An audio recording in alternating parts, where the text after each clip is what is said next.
আজ শুক্রবার বেলা ১১টায় আওয়ামী লীগের সভাপতি ধানমন্ডির রাজনৈতিক কার্যালয়ে এক ব্রিফিংয়ে আওয়ামী লীগের সাধারণ সম্পাদক ও সেতুমন্ত্রী ওবায়দুল কাদের তিনি বলেন, প্রধান বিচারপতির বাসভবনে হামলায় বিএনপির মহাসচিব মির্জা ফখরুল ইসলাম আলমগীরের মুক্তির কাল হয়ে দাঁড়িয়েছে বলে মন্তব্য করেন।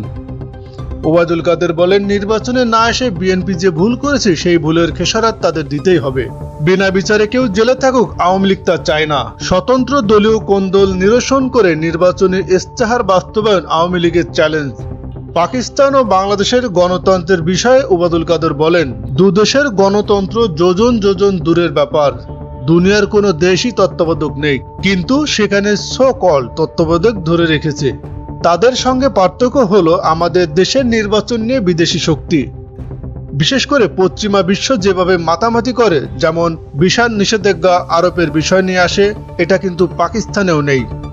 তিনি আরো বলেন, দেশটিতে নির্বাচন সহিংসতা হয়েছে, ভোট কারচুপির অভিযোগ মিডিয়াতে আসতে শুরু করেছে। গতকাল 9 জনের প্রাণহানি হয়েছে। আগের দিন বেলুচিস্তান বোমার বিস্ফোরণ